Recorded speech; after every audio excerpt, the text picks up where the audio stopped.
Flying an airplane loaded with drugs into the United States in the 1970s and 80s often meant running a gauntlet of radar and surveillance aircraft.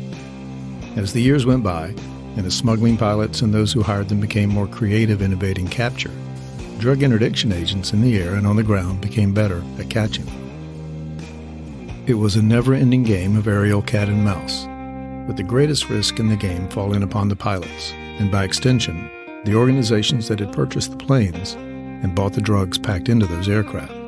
Since most smugglers of that era keep their secrets, it's impossible to say how many pilots were freelancers running their own operations and how many flew as a hired hand. But it's fair to assume that for many it was just a job they were paid to do. And most of the organizations that hired them were not run by pilots, but by people who saw pilots as another valuable resource in the business of feeding America's appetite for illicit substances. In this episode, we'll hear from two smugglers who depended on the skills and bravado of pilots who often put everything on the line for a flying job. This is Episode 6 of Fly By Night.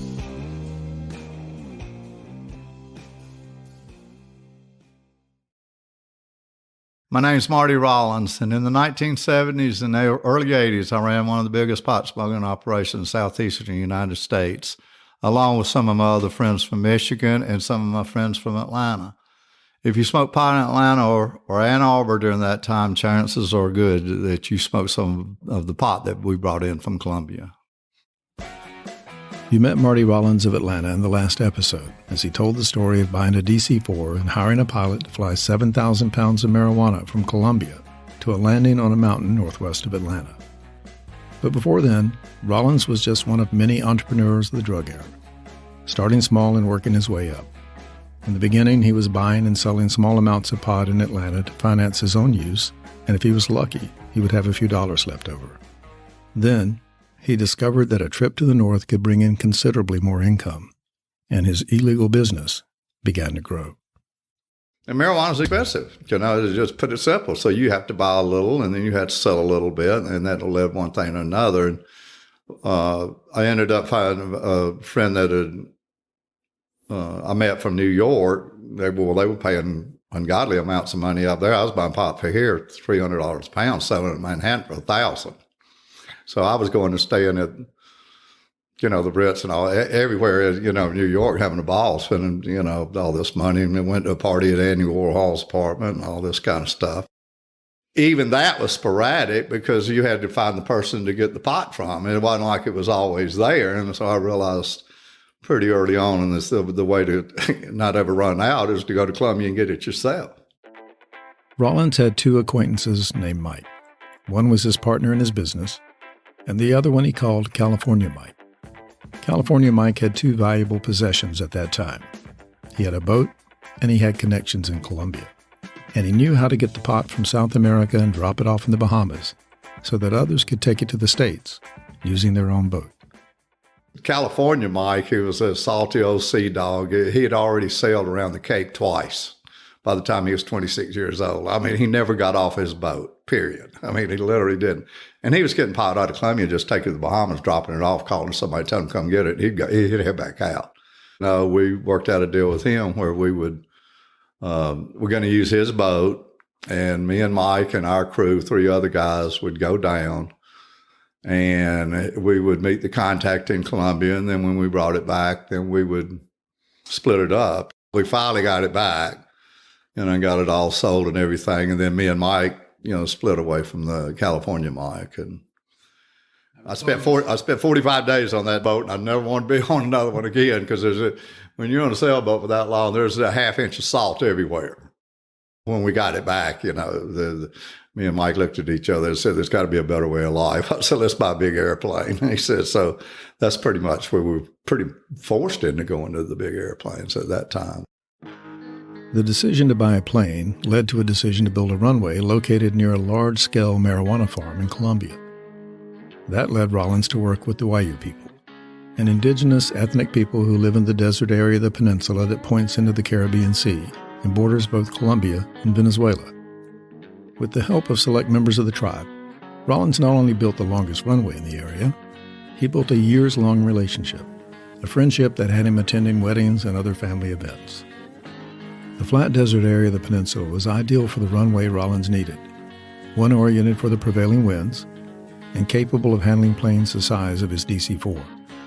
Rollins remembers telling the tribal leader how important it was for the runway to be long, and the leader took it from there. I said, listen, we need 3,500 feet, going northeast to southwest. So that was the building of the airstrip out there, and that was the only airstrip that was there at that time. There was one airstrip down there that was about 1,500 feet that was made for small airplanes, and then we built this 3,500 strip about 5 miles from the coast. After an initial run with a load into Florida, Rollins and his partners decided that a second custom-built runway was in order, the one that was featured in the last episode. But after that misadventure, he switched to smaller aircraft, twins that would carry less but do so faster and far less conspicuously. It was a method of operation he would continue for years. So I went to twins after that, and I probably did 15 or 20 twins for the next 10, 12 years. Basically, you go out the airport and you get on the airplane, you fly down Columbia, and you fill it up, pot, and you fly back and land. Flying 180 knots, the visual flight rules, which all we had to do was land at the port of entry to be in compliance. And so we did everything except for land at the port of entry. We just kind of made up our own port of entry.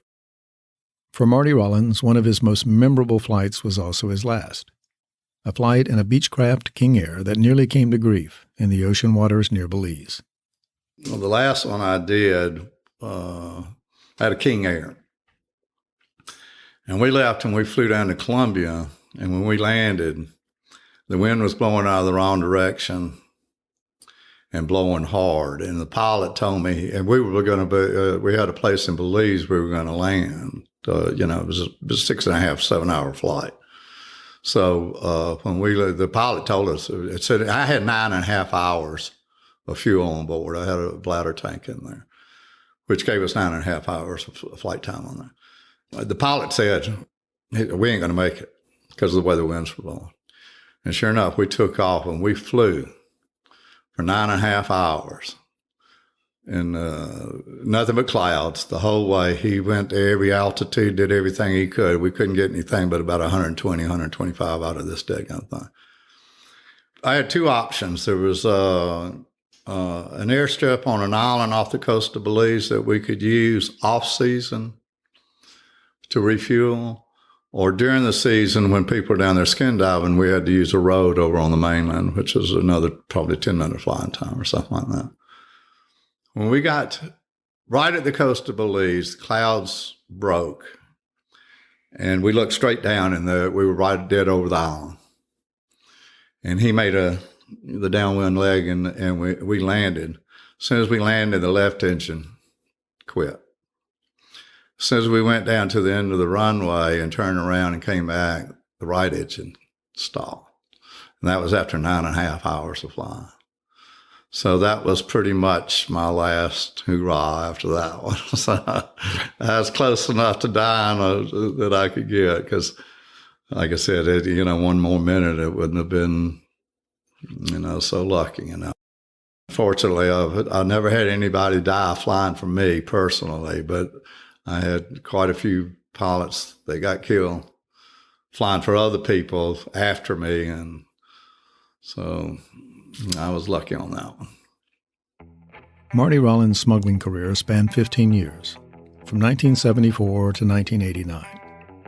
It began with small-time sales of a few ounces of pot and ended with Rollins becoming one of the largest importers by plane of that time.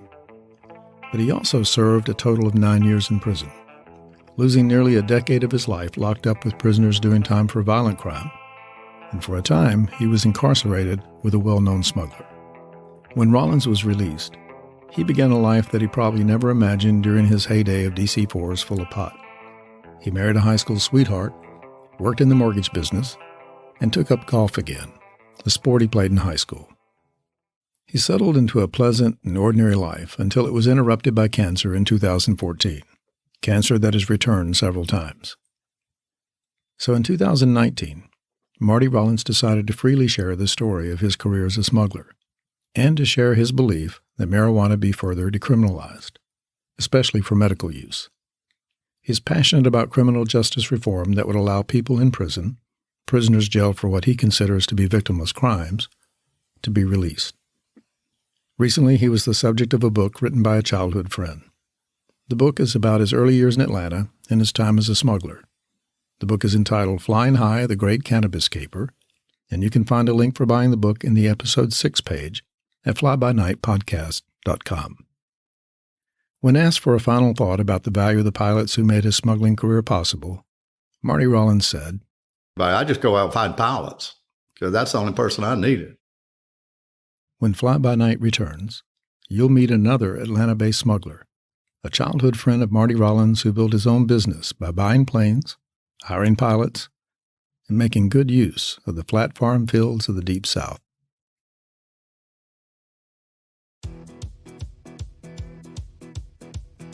Derry Ferris grew up in the same middle-class Atlanta neighborhood as his friend Marty Rollins, and decades later they're still close. When Rollins returned home after a hospital stay some months ago, Ferris was there to bring lunch and to reminisce about their shared and individual careers in smuggling. Ferris recalls one of his first experiences in selling pot, and it was, at the least, an inauspicious start. First pound of pot I ever bought was actually grass. Not pot, like grass seed. First pound of pot I ever bought was grass seed. Once Ferris worked out his supplier problem, he gradually began to deal in larger amounts. That eventually led to driving pot from Florida to Georgia, pot that had made its way to Florida by boat. That experience was a stepping stone into smuggling by air. I started driving some of the pot back from that first boat trip. Matter of fact, the first time I drove any back, I went down there and I was with Mike, and we got dead drunk, drinking tequila all night. I didn't think I was leaving that day. And then Mike came at 2 o'clock in the morning and said, hey, all the pot's in the rent-a-car. You got to leave now. I went directly to a truck stop and slept for 6 hours with the pot in the back. And Mike called up another guy that was involved, a guy named Ricky, and he wanted to move his boat from the Caymans up to, from Aruba through the Caymans up to Norman's Key. And so I crewed up with him. It was like a 2-week, trip. And I liked the sailing. I thought it was lots of fun. But anyway, that reinitiated our relationship. And then he told me that he was going to be bringing in a DC-4 into Mississippi, and did I want to unload and help? I said, well, yeah. So the day came, and we went over there. No hitches, came in. It was at an existing airport they had some kind of contact with, and I think I made $20,000 or something like that. And so then after that, I said, well, I saw how you could make money. Well, I had a friend that had an airport that he ran a fixed base at a very small airport, pretty close to Sierraville, Tennessee, right outside of there. And so I told them, well, look, I got an airport if y'all want to use it. And so we went up there, and what we used to do back then is we'd sort of camp out for 2 or 3 days around the airport and in the woods and just see what kind of activity and all that. Of course, my buddy actually worked there. And so we brought a DC-4 into there. And of course, I got a bigger chunk of the action, providing the airport and then loading. And also I arranged for the stash up in the mountains right around there. Taking what he learned from the successful runs into Mississippi and Tennessee, Derry Ferris was now fully prepared to branch out on his own. That meant finding his own pilots, planes, and the right places to land and offload the shipments. His first plane would be an old surplus firefighting plane from California. I knew a real good friend of mine that ran a honey preserve in Alabama. And I thought that would be a good situation to, offload. Well, through just the early part of that, I met a friend of his who was a crop duster. His name was John, and he had that Mustang he used to do acrobatics in and all like that. And so Mike and I decided to go in partners, and I found a plane out in Chico, California. Those planes that fight the forest fires. they had actually several for sale, and they were the planes that they used fighting the forest fires, and where they dropped the quarter of the chemicals and all. And I remember it had the tail was painted orange. So I knew from the previous trips we'd made, the big problem was moving these planes around, because they get red tagged or whatever. And so we made a dummy corporation. When the feds come, everything's up and, get it all registered and everything, which we did, but it was all fake. Now that Ferris had a plane, he needed qualified pilots. His main pilot was his friend John, and at the time John was only rated for single-engine aircraft. His second pilot, though younger, did have a multi-engine rating, but backed out of the project before the first flight. So now it was time to get John upgraded to multi-engine aircraft. So we stayed out there about a month to get him finally multi-engine rated and, DC-4 rated. And so we ferried the plane back to Fort Lauderdale area. And we did a trip to Mississippi. So back to Mississippi and successful. And then we decided we'd get a DC-7, which was a big mistake. What it was just greed for the DC-7, and we pretty much did the same thing. It was based out of Burbank, was where the plane was, in the airport out there, and then they took it on a couple of test flights. But, they weren't rated for that plane, and we sort of had a wink nod with the owner of the plane that this plane broker. And so they had the plane ferried to Barstow. And so we were sort of suspicious of this guy. But anyway, we were topped off with fuel, and who was going was the two pilots, and we had a Colombian pilot that was going to lead them where to go in Colombia, and one other guy. But I was suspicious, so I had a kid that worked for us, and we stashed him on the plane, had him spend the night on the plane the night before he was leaving. See, and we had it locked. We locked him in there. And he said he heard somebody around the plane. He thought he heard some talking and all. I don't know if the thing was sabotaged or what. I don't know. Ricky, who was on the plane, he feels like it was, but they lost the engine on takeoff. And then they were going to come around again. Then they lost a second engine, and then there was some power lines. Is it go over or under them? And they tried to go under them and clipped them, and it killed Bill. He died. John was severely injured. Well, everybody was severely injured. But it killed. And after that, Mike and I sort of went our different ways. And then I, kept up in the business with some other people. After the tragedy in Barstow with the DC-7, Ferris started over. And that meant using his DC-4 to bring in a load from Columbia to a crop duster strip in Alabama. They offered the crop duster and his family a paid vacation, and with them away, the run was successful. But soon after, just as Ferris was preparing for another flight, an accident once again turned his life upside down, this time killing his pilot and good friend, John. And then John, and after that load, we was getting ready to do another one, and he was doing some acrobatics, and he basically just couldn't pull out of a dive, went straight into the earth, and he died.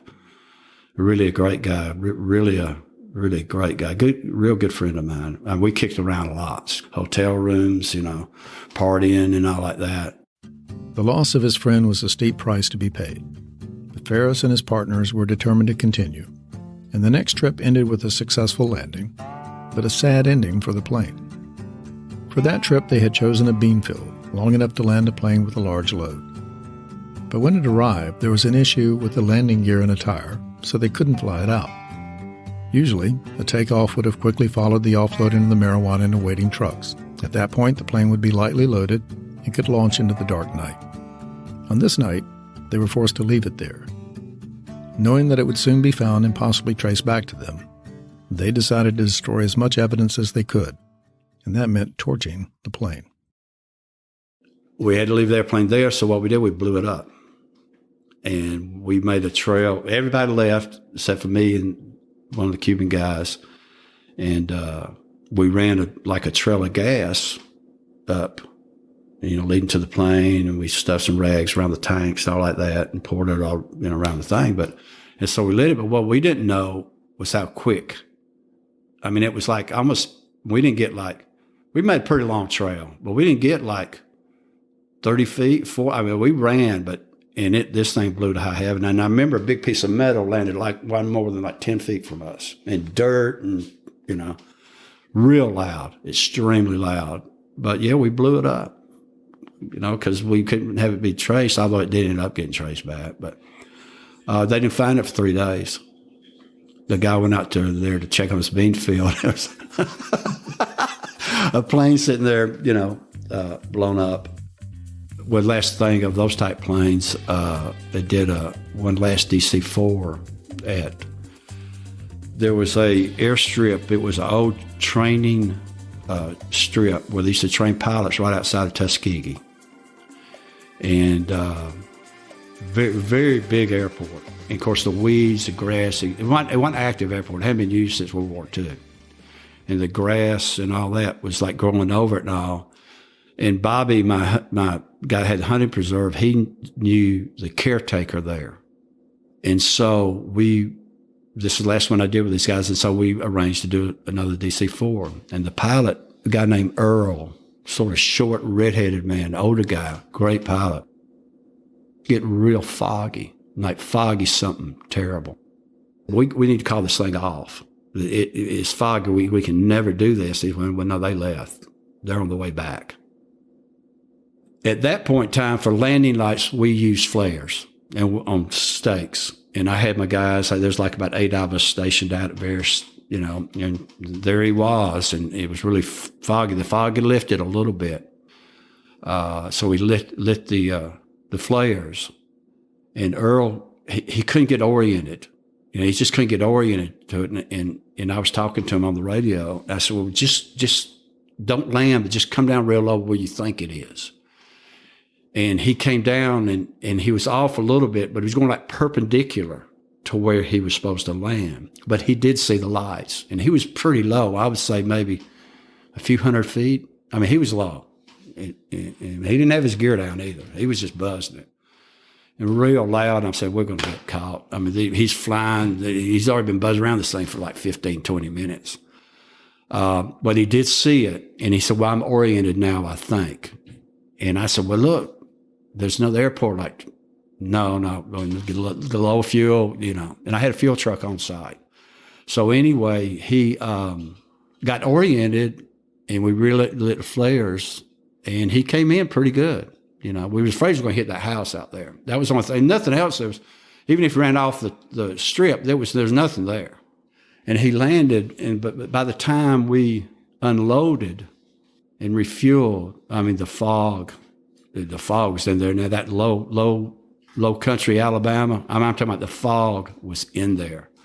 And we couldn't see hardly anything. And so Earl said, I had these 2 real pretty powerful spotlights that ran on batteries, and I had it back on the pickup trucks.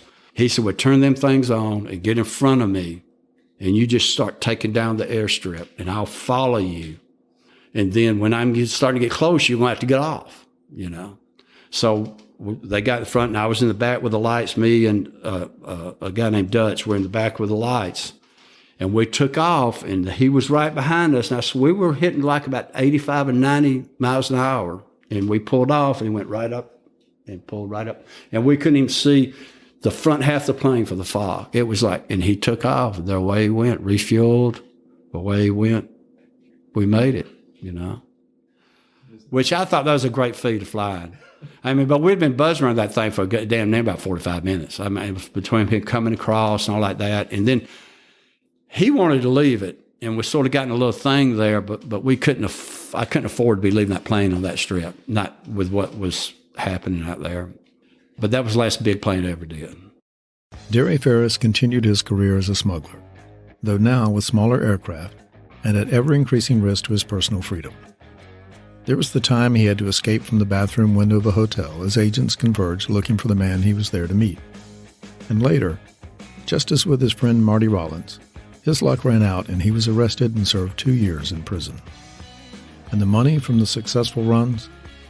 40 years later, Derry Ferris recalls that too much of it went for cocaine and strippers, and that somehow the rest of it just seemed to disappear. Derry Ferris and Marty Rollins depended on pilots and planes to make their smuggling businesses possible. Along the way, some of those pilots ended up in prison. Some died at work. And perhaps some pocketed good pay from their flights and used the proceeds to start their own companies. And that included flying businesses on airports throughout the country. But that's another story.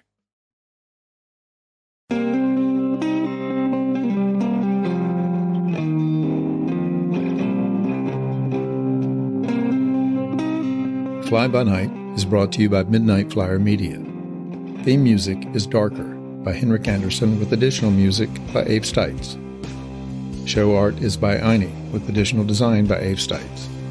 The show is produced and hosted by Charles Stites with editing by Abe Stites and additional audio support by Resonate Recordings. If you like what you hear, please leave a rating and a review and subscribe to Fly By Night wherever you get your podcast. For photos and more on the key players in each episode, visit flybynightpodcast.com.